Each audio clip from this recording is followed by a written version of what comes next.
It's gonna be rough, I think.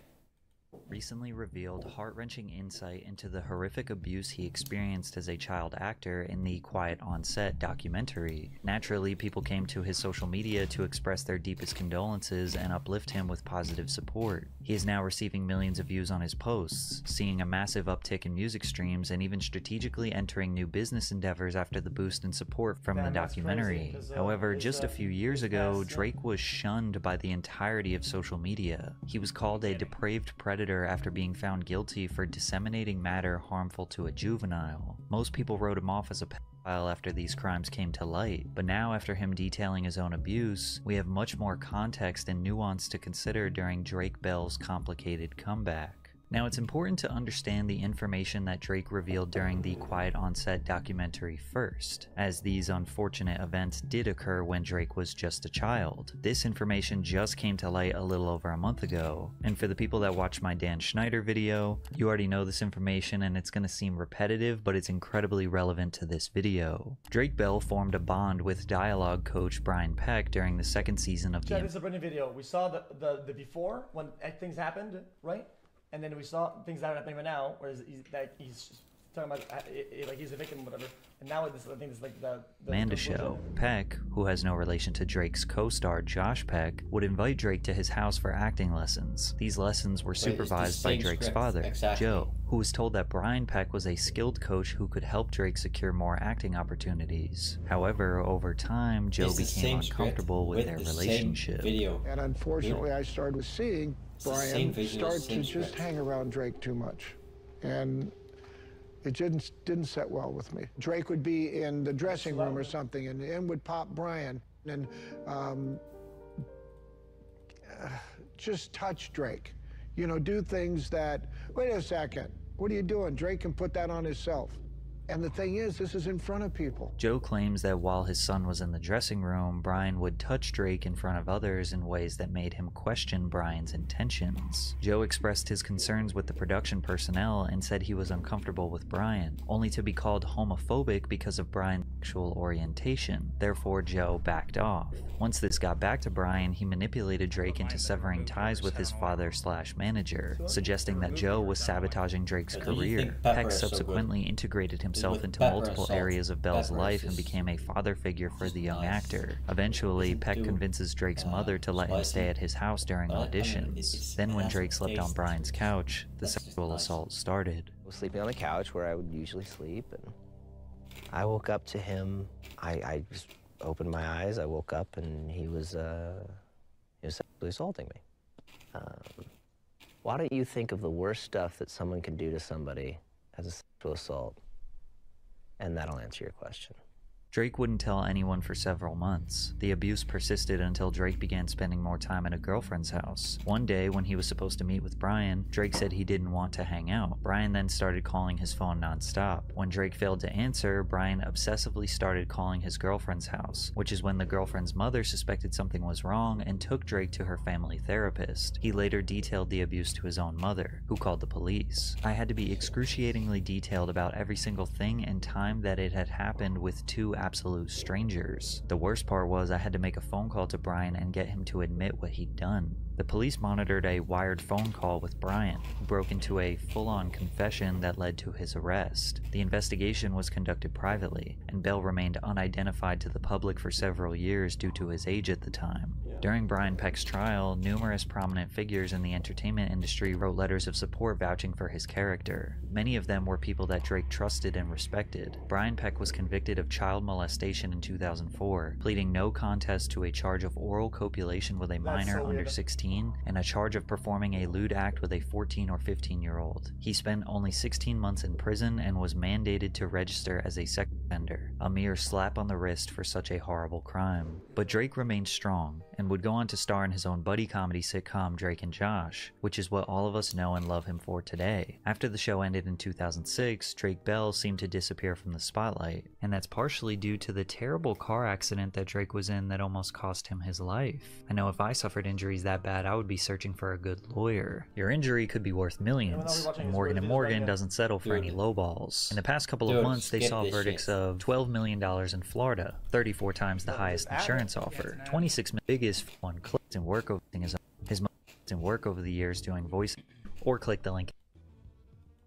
Drake received very consistent work over the years doing voice acting roles in shorts, TV shows, and movies. His most notable role was Peter Parker in Marvel's Ultimate Spider-Man animated series. When he wasn't doing voiceovers, he was writing and releasing his own music. Interestingly enough, his records weren't very popular in the United States, but were huge in various Spanish-speaking countries. The Drake and Josh Nickelodeon show was extremely popular in Latin countries, likely due to the excellent job the production team did with dubbing the actors' voices. Drake always wanted to be a rock star, ever since his earliest days on The Amanda Show in 2001. He released music consistently for 17 years but received no gold or platinum records in America. However, in Mexico and other various Spanish-speaking countries, Drake Bell, aka Drake Campana, had multiple high-charting Billboard singles and albums. In some of these countries, he performed shows for thousands of people. He learned to speak Spanish. He has written and released a ton of music in Spanish. He even provides Spanish subtitles with every podcast or social media post he makes. People have joked on social media that he ran away to Mexico to avoid charges of his 2020 crimes, when in reality he was more successful there for over a decade and probably made most of his income in Latin-speaking countries. But over the years, we slowly saw Drake's life unravel a bit. In 2010, Drake was charged with driving under the influence. He was subsequently released on a $20,000 bond and pleaded not guilty. In 2014, he filed for bankruptcy after owing the IRS over $500,000 in taxes. The next year, police officers in Glendale, Los Angeles noticed Drake's car drifting lanes at an unsafe speed. The officers pulled Bell over and reported him smelling of alcohol before conducting a field sobriety test, which he failed. They promptly arrested him under suspicion of driving under the influence. Bell decided to plead guilty and was sentenced to 4 days in jail and 4 years probation, and he would be required to attend an alcohol education program. He only served 1 day in jail for good behavior. The following year, he posted 2 tweets about he was not invited to Josh Peck's wedding, which sent the media into a frenzy speculating that Drake and Josh had some sort of falling out. But a couple months later, they reassured everyone that there was no bad blood between them, and they even did some YouTube content together. In 2018 and 2019, they made a number of different content pieces together that secured millions of views. It really seemed like their relationship was as good as it can get. But you should know that today, all of these videos have been deleted from Josh's YouTube channel. And that happened roughly around the time Drake was outed by his abuser for allegedly sexually pursuing underage girls. In August of 2020, Drake's former girlfriend, Melissa Lingafelt, who goes by the stage name Jimmy Ono on social media, posted a TikTok that jeopardized Bell's clean reputation. Melissa claimed that Drake committed both verbal and physical abuse during their relationship from August 2006 to February 2009. When I started dating Drake, I was 16. I was homeschooled. I moved in with him. I was singing. It wasn't until about a year when the verbal abuse started. And when I say verbal abuse, imagine the worst type of verbal abuse you could ever imagine, and that was what I got. It then turned into physical, hitting, throwing, everything. At the pinnacle of it, he dragged me down the stairs of our house in Los Feliz. My face hit every step on the way down. I have photos of this. I don't even want to get into the underage girls thing. I mean, I will, but I'm scared. As if the allegations of physical abuse weren't shocking enough, Melissa hinting that he was somehow involved with underage girls set the internet on fire. Drake vehemently denied ever abusing Melissa. As our relationship ended more than a decade ago, we unfortunately both called each other terrible names, as often happens when couples are breaking up, but that is it. Clearly, Melissa still felt close enough to me just last year that she was comfortable reaching out to ask me to provide her with financial support during a tough time, which I did. The public opinion on the situation was split, while many people reacted with empathy and support towards Melissa, recognizing the seriousness of domestic abuse. When it's something that's very serious, it has to be like all in or kind of not. Otherwise, it kind of, I get it. I get that now. But like, it caused a lot of damage for no reason. Like, hinting at stuff doesn't help anybody. Like, neither side ever. Others were skeptical and expressed doubt about her claims, especially since Melissa failed to provide any concrete evidence against Drake. Plus, Drake made it seem like she was doing this expose for money, casting doubt on her intentions. It was purely a he said, she said situation, and Drake wouldn't face any legal consequences. Melissa, after spending weeks talking about the situation online, deleted all her videos and detached herself from the situation. But it only took a few months for more serious allegations to come to light and Drake's reputation to be permanently destroyed. On June 4th, 2021, Bell was arrested in Cleveland, Ohio on charges relating to attempted endangering of children and disseminating matter harmful to juveniles. For context, child endangerment occurs whenever a parent, guardian, or other adult caregiver allows a child to be placed or remain in a dangerous, unhealthy, or inappropriate situation. Disseminating matter harmful to juveniles means that a person has unlawfully ordered, offered, sold, displayed, or given graphic or obscene material such as books, videos, messages, photos, etc. to someone under the age of 18. To simplify, he was being charged of sexting a minor. However, the nature of the charges say that there was no sexual contact. According to the court documents, the date of the offense was December 1st, 2017. Bell was going to Cleveland, Ohio's The Odeon to perform a concert. Bell then seemingly invited the minor to his show in Cleveland. In the months leading up to the concert, Drake sent the victim inappropriate social media messages. The minor, who lived in Canada, attended Bell's concert in Cleveland. She and Bell met later that night at the Cleveland nightclub on Old River Road in the city's east bank of the Flats district. In October 2018, 10 months after the incident, the 15-year-old victim filed a report with her local police department in Canada regarding what had happened that night. This is all the information that was revealed in the case. So naturally, people were confused as this was all extremely vague. Even news outlets were unable to discern what actually... There are reasons why this is very vague though, like because of the age of the person involved. They want to protect them, and on top of that, because of like public decency, if there's like certain details and certain pictures or evidence or whatever, they always seal those, or it's redacted. It's just what it is, and it's a good thing that it is. Happened. Disseminating matter harmful to children.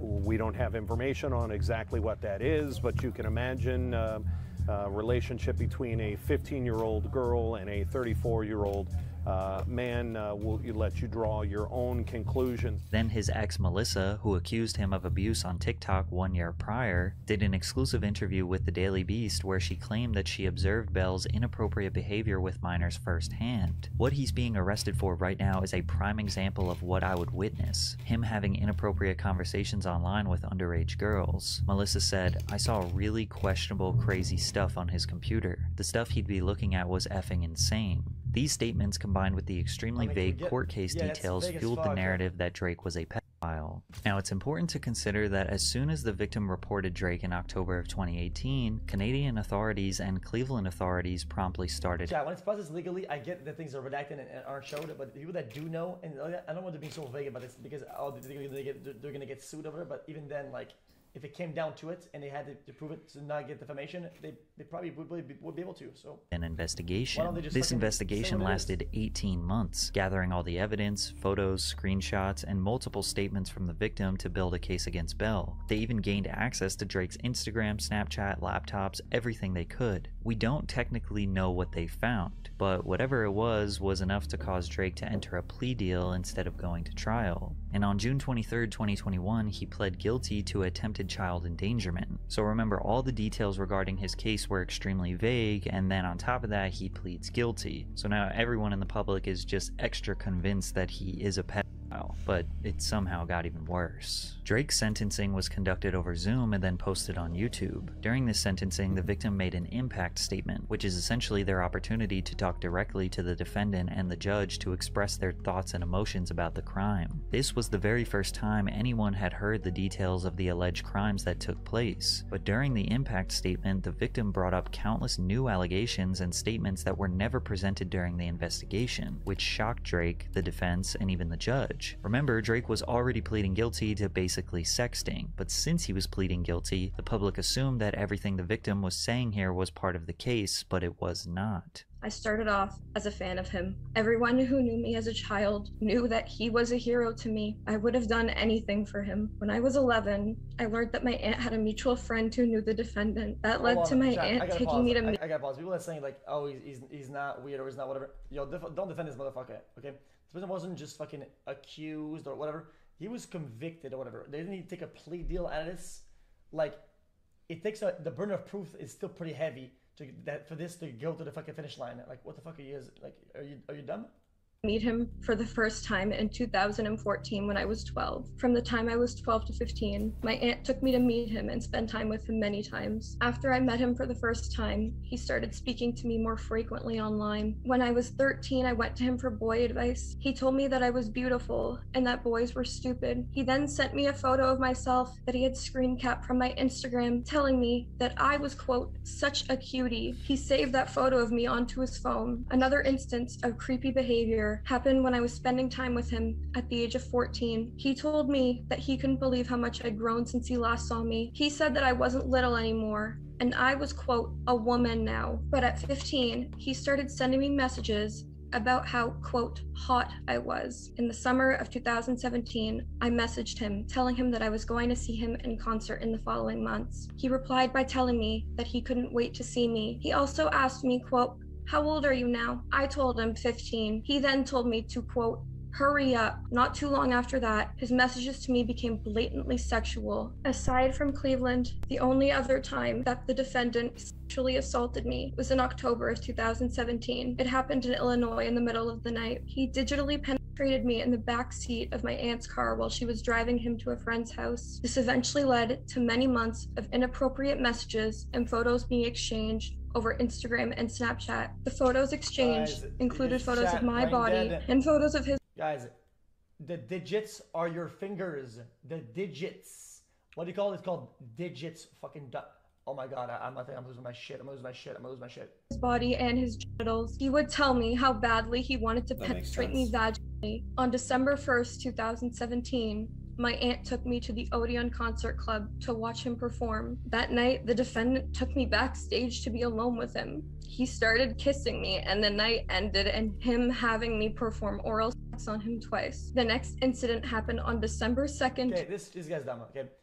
Remember, she's making this shit up, chat. Listen it. It's a W that he gets caught for something that he did, right? And fuck him, because I mean, fuck that guy, right? But it doesn't mean that what she's saying is still irrelevant. It's still like, it's still weird that it wasn't even brought up or even at least discussed during the other shit if it doesn't match. But it's definitely surprising. 2017, while I was alone with him in his hotel room, he had talked to me about seeing me one last time before we all left Cleveland and went home. So we went to his hotel to say goodbye. In his hotel room, he started kissing me and had me perform oral sex on him again. My aunt was right outside the room waiting in the hallway while this was happening. She trusted him and never thought that he would ever do anything to hurt me. The sexual messages continued for a while after that, until I eventually put a stop to them. He ignored me for many days at first. Eventually, he tried apologizing to me for, quote, breaking my heart, but deleted those messages quickly afterward. He preyed on me and sexually abused me. He is a monster and a danger to children. Jared Drake Bell is a pedophile, and that is his legacy. People picked apart Drake's body language and pointed out that he was laughing, smirking, and shocked. But nobody mentioned that a lot of what the victim was saying here were new allegations that nobody in the court ever heard before. Specifically, the allegations that he forced the girl to give him oral and the allegation that he sent nude photos. The defense and the court both confirmed with evidence that no such sexual advances were made. Otherwise, the charges would have been more severe. He did not plead to sexual misconduct or engaging in sexual relations. He pled to attempted endangering children and disseminating matter harmful to juveniles. These are serious allegations, but they do not involve sexual relations. This is what Drake's defense admits to. So the acceptance of the responsibility, Your Honor, is for chats that occurred between he and the victim. The subject matter of those chats were discussion because they had known each other for years, and there were claims that became sexual in nature. When asked, however, at what point, or at your age, excuse me, at that point he said, can you hurry up? Which shows a complete intent not to engage with a minor. So, however, those chats, harmful as they were, clearly harmed this person at that time. They were sexual in nature? Those were, yes. What? Thank you. They certainly, however, Your Honor, did not mimic any of the factual scenarios that the victim has brought up here today. And again, I have to emphasize the fact that once the age was known, that terminated at that point, saying hurry up. with the age. But I will say this, at the start, he may not have known. He did learn of the age at a later time, Your Honor, and that is why he's accepting the plea. Basically, Drake and... It doesn't mean that it's a lie, but there's a time and a place to fucking do that, and especially when they're in the fucking court setting, right? Do you think they would know fucking better than to attack those charges the way that they're meant to be, not fucking hijack an impact statement and lump those in there, right? Hoping there's no repercussions. That shit's fucking that's just not right. Admits to conversing with a minor for years, even though he says he didn't know her age. Those conversations eventually turned sexual. Then when he asked for her age, she told him 15 and he said hurry up, then stopped all communication. When Drake stopped conversing with her, they claimed that flipped the young girl's world upside down and she started going after Drake's wife and threatening to expose him. They basically paint her as a crazy, obsessed, and jealous fan, which we don't really know if that's true or not. We can't say the victim is lying, and we don't know what evidence was found during the investigation because almost none of it was revealed to the public. But we do know she was... No, that doesn't mean that he's fine. You're fucking... Okay, listen. This in law is complicated because people always think winning or losing, right? And if people think if she's lying, it means that he's winning, dude. That's not how that works. The guy pled guilty on a plea deal, right? He pled guilty to the fucking all the the sexting and shit and the weird kind with fucking minor. Like he did that. Like that's loss. That's him being a fucking weirdo, a pedo, whatever the fuck you want to call it.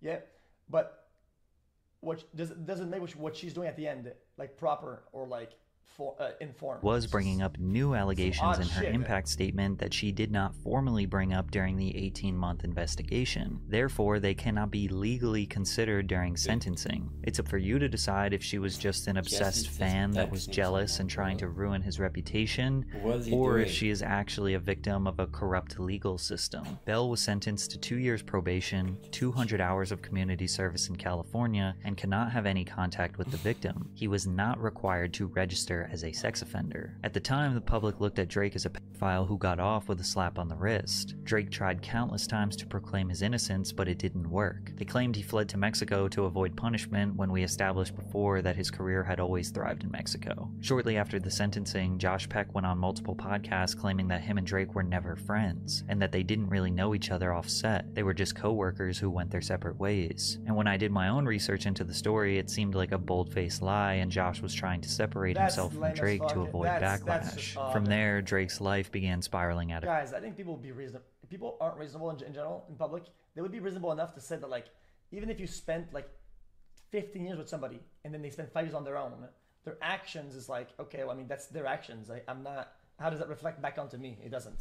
So why separate himself from Drake to avoid backlash. From there, Drake's life began spiraling out of control. On December 7th, 2022, eyewitnesses caught Drake in the driver's seat of his car inhaling a substance out of balloons while his toddler son and wife were in the back seat. The very next day, another eyewitness report captured him outside of a vape shop inhaling a blue balloon with his child in the back seat. At the time, Bell was still on probation for attempted child endangerment and was seemingly engaging in a recreational substance known as Whippets, where people inhale nitrous oxide from balloons, causing them to experience euphoria, hallucinogenic states, and relaxation. This drug is also extremely addictive and dangerous. The weird behavior continued on April 13th, 2023, when the Daytona Beach Police Department listed Drake Bell as missing and said he had been last seen before 9 p.m. on April 12th in the area of Mainland High School. The department's post noted what car Drake was likely driving, a 2022 gray BMW, and said he could be considered missing and endangered. TMZ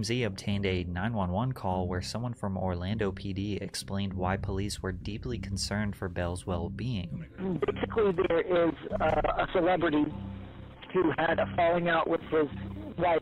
We got involved because the family, he's been texting the family in California saying that he's going to get drunk and kill himself, and he's in a hotel somewhere in Orlando. Drake tweeted shortly after he was seemingly located, "You leave your phone in the car and don't answer for a night, and this?" While Drake seemed fine given the circumstances, the following week his wife filed for divorce, citing irreconcilable differences. Per the petition, Janet asked for legal and physical custody of their son Jeremy, with Bell getting visitation rights. She also sought spousal support. Bell later revealed that he found out my wife filed for divorce from TMZ before promoting his new song, Going Away. In the song, Drake ironically sings about moving away to a remote island with his wife and son and starting a new life. Presumably unable to cope with the stress of losing his wife and child, eyewitnesses caught Drake using whippets once again on April 25th as he inhaled from a fully inflated balloon. Merely days— Dude, out of anything that he could be doing, this guy does fucking whippets, dude, in the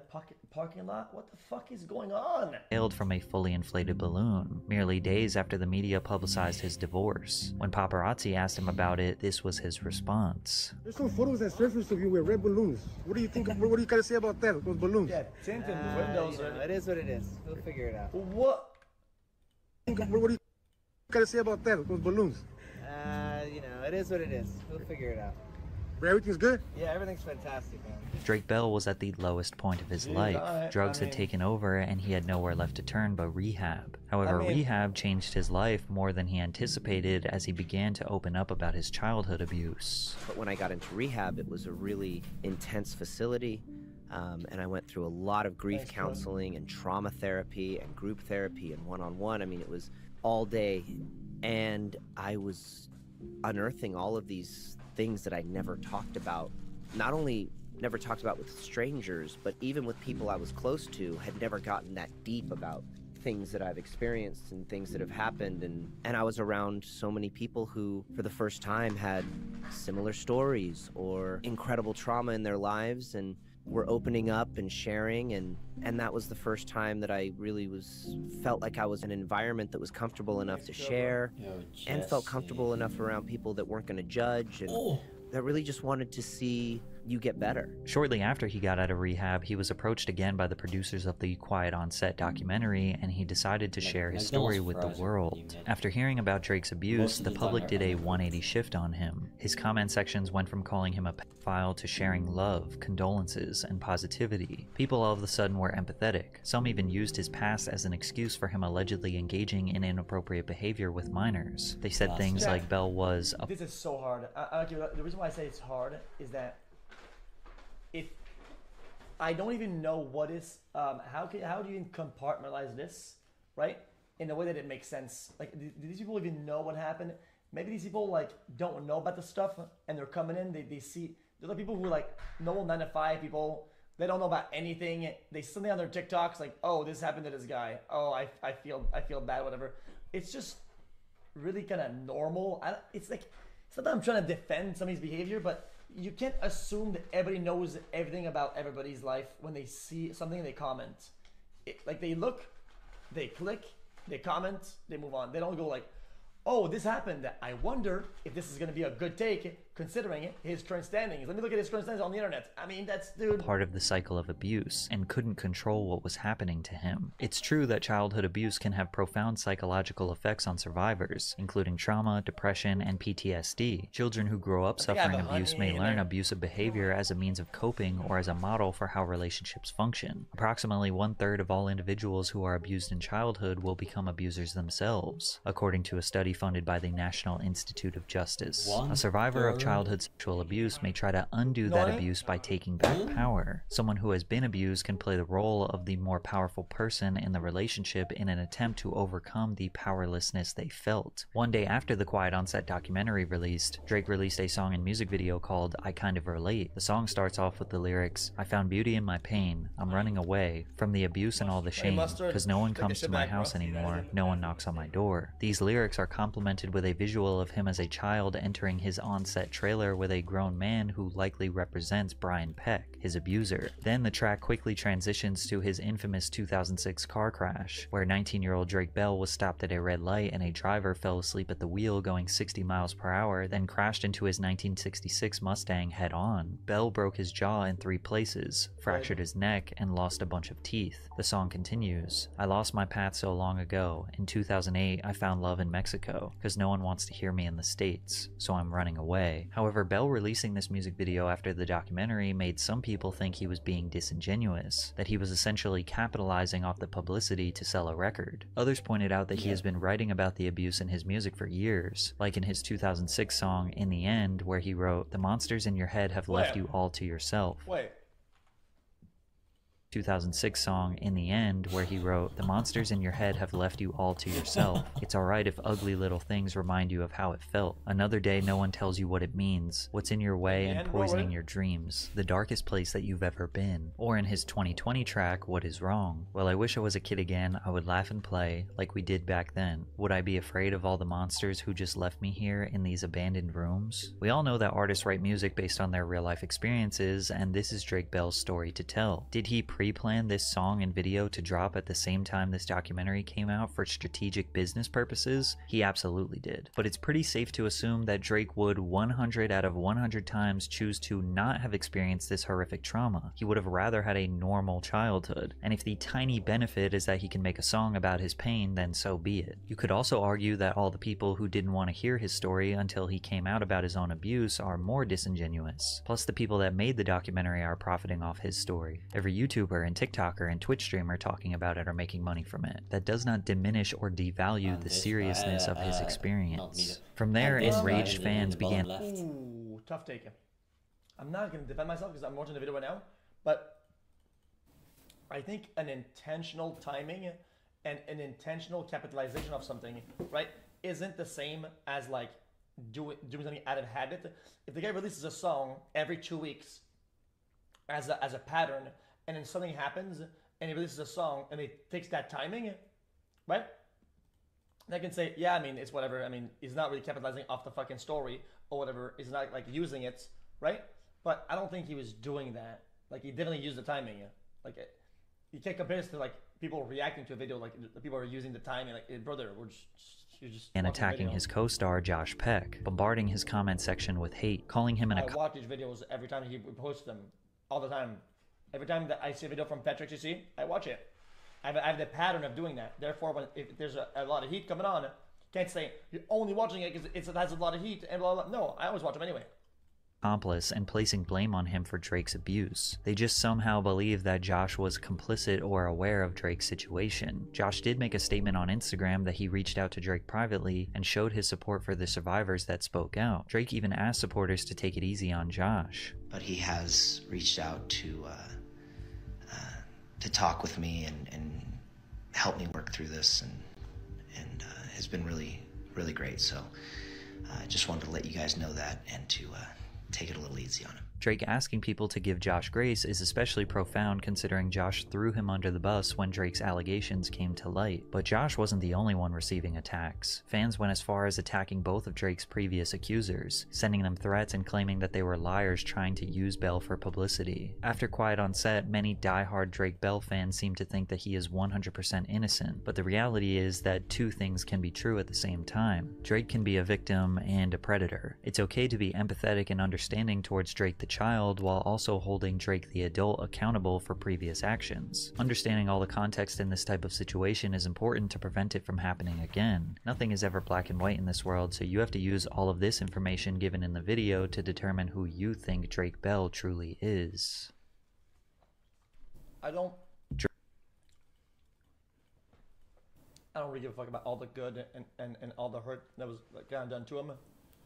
It'll never justify doing fucking dumb shit. Like, what he pled guilty to, his plea deal, and what he did wrong, unacceptable. Zero. Not even a little bit. Nothing. There's nothing coincidental about it, or it went like this. I don't give a fuck. There are things that are black and white. That's a fucking ultra no-no. Don't do that shit, bum ass. So, oh, bad things happen to you. Okay, that sucks. Oh, okay, you did all that. Fuck you. That's kind of how it goes. It's not even a brave take. It's nice good to have like a reminder. Because of the way things go, like one thing happens, sometimes we kind of like move on from block to block. I think that's dumb. Your past, your memories, everything that has affected you does not serve to justify your actions, right? You do something, you cannot use something in the past to justify your actions. Your action is bad or good based on the circumstance, not circumstances that have already happened. That's what he was trying to say to that, I think. Maybe.